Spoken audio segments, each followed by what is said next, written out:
Everyone, कैसे हैं आप लोग। आई होप आप सब लोग बहुत अच्छे होंगे, हर तरह से अपना पूरा ख्याल भी रखते होंगे। हम सब लोग एक्सक्लेमेटरी सेंटेंस सीख रहे हैं। कल हमने रूल फर्स्ट में बहुत डिटेल में कुछ नए वर्ड्स देने की कोशिश की। आई होप कि आपने उसे समझा, देखा, पढ़ा, सीखा, हर तरह से उसे लर्न भी की और अपना डेली लाइफ में यूज़ भी कर रहे होंगे। कल का जो यूज़ था उसी के बेस पर आज का भी थोड़ा सा उसमें चेंजिंग है। देखिए ये हर एग्जाम में आता है। अक्सर आपके एग्जाम में एक दो तीन नंबर का पूछ लिया करता है, खासकर आपके एकेडमिक 10th या 12th की बात करें तो इसमें ये देगा change into exclamatory to assertive या असर्टिव टू एक्सक्लेमेटरी। तो assertive to exclamatory, exclamatory to assertive कैसे चेंज करेंगे उसे हम ध्यान से देखते हैं। है ये छोटा सा फार्मूला बहुत ज़्यादा इजी है, एक बार में आ जाएगा, माइंड खींचेगा। आपके कम्युनिकेशन में भी इम्पोर्टेंट है, आपके एग्जाम में तो हर तरह से है ही। प्लीज़ ध्यान दीजिएगा अच्छे से। आइए देखते हैं। तो एक्सक्लेमेटरी सेंटेंस मतलब मैंने बताया विश्व आदि बोधन करते हैं। एक्सक्लेम मतलब होता है ये आश्चर्य से, उद्घोष करके, चिल्ला करके, मतलब बहुत ही ज़्यादा एक्साइटेड होकर के बोलना, एक्सक्लेम्स होता है ये। तो अब हमें एक्सक्लेमेटरी सेंटेंस मतलब उसी तरह के वर्ड्स भी होंगे, वैसा ही एक्सप्रेशन भी देना पड़ेगा हमें, है ना। तो कल आपने पढ़ा alas, hurray, bravo, good heavens, like this, so many words were there, है ना। आपने देने की कोशिश की, आपने लर्न किया होगा, तब तो आज आपको ये क्लास लेने में बहुत ज़्यादा हेल्प मिलेगा। नहीं लर्न होगा तो प्लीज़ पीछे की क्लास में जा करके पिछला वीडियोस बहुत ध्यान से अच्छे से देखिए, एक एक वर्ड को अच्छे से नोट कीजिए।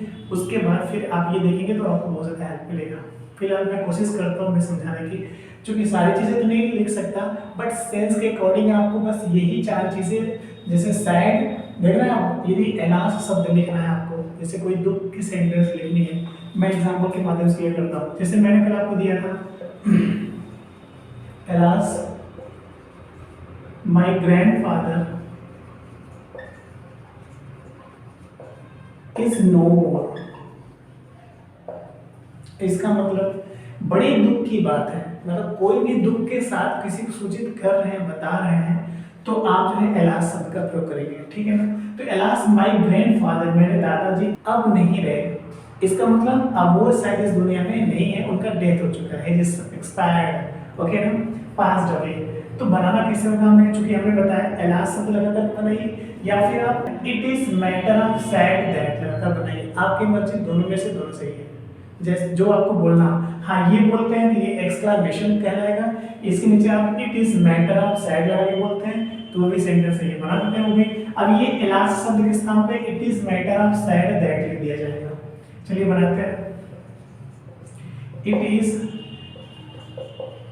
Matter of sad, sad, grief, सारो, कुछ भी एक शब्द दुख का लिखना पड़ेगा आपको। दुख की जो भी वर्ड मीनिंग होती है, सैड, ग्रीफ, सारो, आप जो भी समझते हैं कोई एक लिख देंगे यहाँ पर, उसके बाद आप आगे बढ़ जाएंगे। It is matter of sad, क्योंकि मैंने सिंपल लिखा है, क्योंकि बेसिक सब समझा रहा हूँ। It is matter of sad that, इसका अर्थ क्या होगा, बड़े दुख की बात है कि, मैटर मतलब बात, ठीक है ना। तो बड़ी दुख की बात है कि अब की के बाद आपको आगे सेंटेंस पूरा कंप्लीट कर देना होगा। My grandfather is no more, my grandfather is no more, same sentence आपको आगे उतार देना होगा, उसमें कोई चेंजिंग नहीं करनी है। मतलब एक्सक्लेमेशंस पहले क्या था, संबोधन चिन्ह लगा था, लास्ट में फुल स्टॉप। आप क्या वो देख रहे हैं, आप लास्ट में सिर्फ फुल स्टॉप में, कहीं भी संबोधन नहीं है। इसका मतलब ये जो लास्ट वर्ड था एक्सक्लेमेशन का वो मैंने हटा दिया, ठीक है ना। आपको दिखा। तो एक्सक्लेमेशन से सिंपल कैसे बनाना, आपने ये चीज देख लिया, और भी है उसको भी देख लेते हैं। यदि इसी पर और सेंटेंस बनाना आप चाहते हैं तो भी मैं आपको बता दूंगा, पहले इसको समझ लेते हैं चार को। इसके अलावा और भी ढेर सारे थे तो उन पर भी मैं एग्जांपल देने की कोशिश करूंगा। दूसरा है हुर्रे, देखिए hurray, we have won the match. खुशी से जब कोई बात कहते हैं तो वहां पर हुर्रे का प्रयोग करना होगा। हुर्रे मतलब या राजा, मतलब खुशी से बहुत चिल्ला कर लोग बोलते हैं, तो वहां पर आप हुर्रे शब्द का प्रयोग कर सकते हैं। खुशी से क्या क्या चीजें कह सकते हैं, खुशी की चीजें कहेंगे, कोई एक अचीवमेंट है, कोई सक्सेस है ना, कोई हैप्पीनेस की कोई सी बातें आ गई तभी ना हुर्रे बोलेंगे, है ना। तो क्या होगा यहाँ पर, अब hurray we have won the match, ये तो एक्सक्लेमेटरी सेंटेंस है, ठीक है ना। बोलेगा यदि यही आ गया, इस प्रकार का आ गया, तो बोलेगा सिंपल बनाने के लिए तो अब हुर्रे क्या बनाएंगे, it is matter of Joy, praise, it is matter of happiness, जो भी खुशी के शब्द होंगे आपको यहाँ पर डिलाइट लिख देना होगा, ठीक है ना। तो बनाते चलिए, क्या होगा, it is matter of happiness, delight, Joy, जो आपको पसंद है, जो समझ है, जो आपके लिए इजी लगे आपको लिख देना होगा यहाँ पर। तो चूंकि मुझे सिंपल समझाना है एकदम आपको, मैं जॉय कर देता हूँ, it is matter of Joy that, ठीक है ना। अब आगे एक सेंटेंस उतर जाएगा जो सेम सेंटेंस रहेगा, क्या है, we have won the match. दिख रहा है आपको क्या हुआ, इसका मतलब खुशी से जब कोई आप बात कहते हैं तो वहां पर एक शब्द निकलता है ऑटोमेटिकली, देखा जाए तो इया रजा, मजा आ गया, इया रजा, हम लोग मैच जीत गए। अक्सर चूंकि गांव के बच्चे जब खेलते हैं तो सुनने पाते हैं। अब इया रजा होता नहीं, आप जान लो खुशी से कोई बात कहते हैं तो उसके पहले हुर्रे लगा सकते हैं और कोई बात नहीं।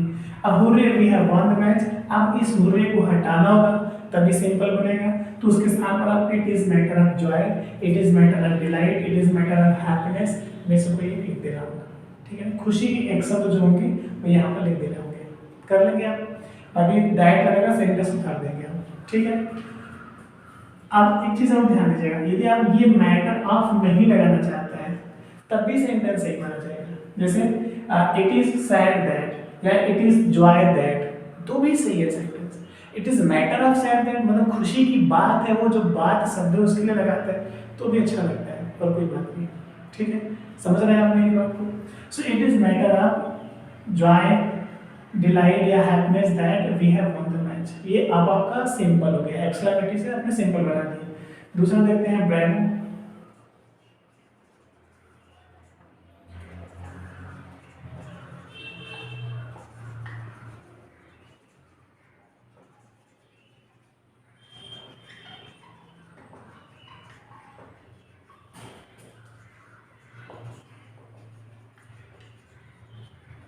बाई फर्स्ट डिवीजन मान लीजिए आप उसको, तो समझते हैं प्लीज को। ब्रावो शाबाश किसी के अच्छे कार्य के लिए, है ना। अब वो कॉम्प्लीमेंट देते हैं, उसकी तारीफ करते हैं। एक नेचुरल वर्ड है शाबाश, एक्सक्लेमेशन वर्ड है शाबाश। आप अक्सर बोल दिया करते हो हर किसी को, तो आप शाबाश के लिए ब्रावो बोल सकते हो या आपकी मर्जी इसको सिंबल बनाना होगा। तो मैंने यहाँ पे लिखा है it is matter of praise या कॉम्प्लीमेंट। प्रेज मतलब प्रशंसा होता है, कॉम्प्लीमेंट आप जो भी अप्लाउड, जो भी अच्छा लगे आपको, जो भी देना चाहो उसके साथ प्रशंसा के लिए एक शब्द लिखना होगा बस। तो Bravo you have passed in your examinations by first division, शाबाश तुमने बाय फर्स्ट डिवीजन प्रथम श्रेणी में, पहली श्रेणी में एग्जामिनेशन, योर एग्जामिनेशन अपने परीक्षा में पास उत्तीर्ण हो गए। शाबाश तुम अपने परीक्षा में प्रथम श्रेणी में पास हुए हो। तो ये सिंपल है आपका। एक्सक्लेमेटरी से सिंपल भी बनाना चाहते हैं तो कैसे करना होगा, ये सामने लिखा है आपके, बताइए आप। इट इज क्या है, मैटर ऑफ प्रेस, लिख दीजिए आप भी। It is matter of PRAISE praise that, ठीक है। आगे पूरा सेंटेंस उतर जाएगा, फुल सेंटेंस आपको नीचे उतार देनी है क्योंकि अब ये सिंपल हो चुका है। आप लिखना चाहो पूरा तो लिख भी देना, यू हैव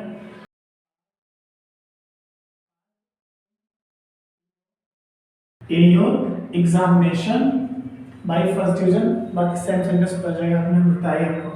तो it is matter of praise that, it is matter of compliment that, it is matter of applaud that, जो भी किसी का प्रशंसा कर रहे हो आप यहाँ पर बोल सकते हो, ठीक है। समझ आया आपको।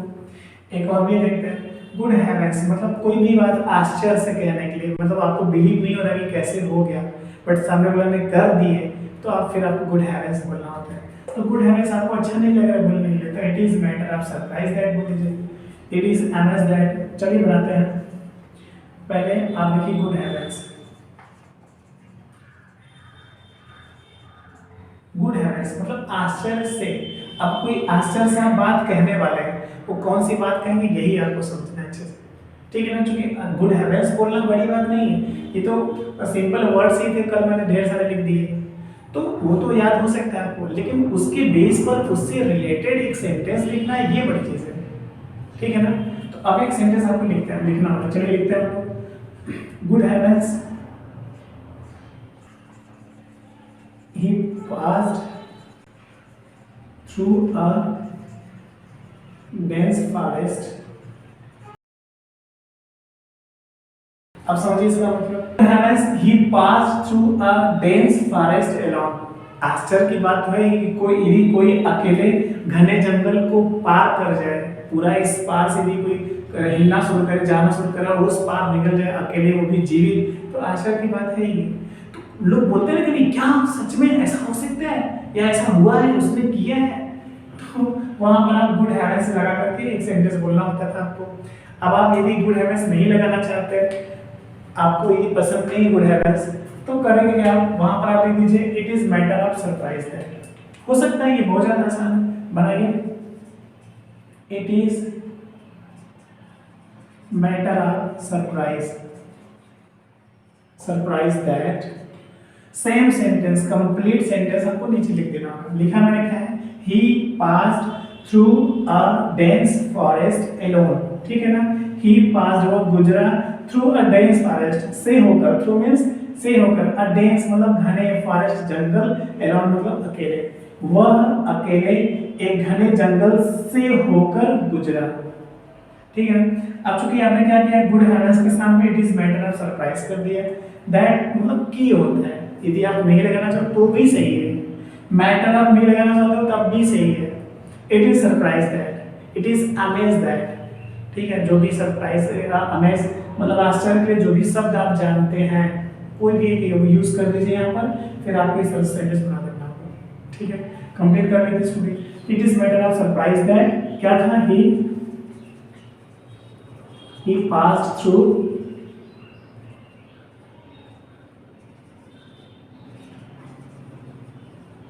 dense forest alone।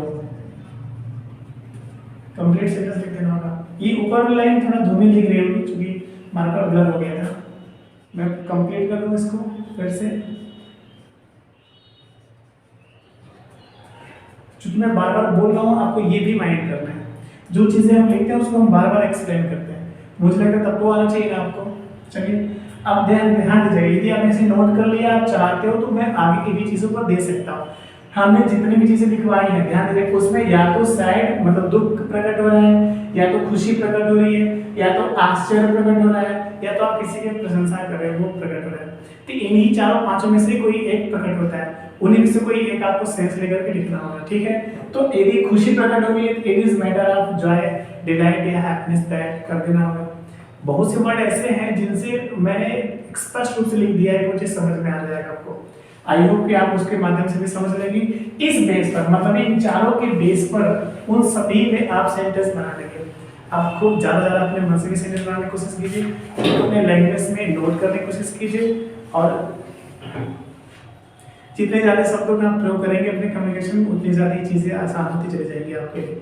उम्मीद है कि आज की जो क्लास मैंने दी आपको समझ में भी आया होगा, अच्छा भी लगा होगा। और समझ में नहीं आती है, कोई डाउट है भी आपको लगता है, तो प्लीज़ कमेंट करके आप मुझे जरूर बता दिया करें, मैं हर तरह से आपकी हेल्प करूँगा। अपना पूरा ख्याल रखिए और शारीरिक मानसिक विकास करते हुए, बौद्धिक आर्थिक विकास करते हुए, हर दिन कुछ नया सीखते हुए आगे बढ़ते रहिए। Wish you very all the best. Thank you.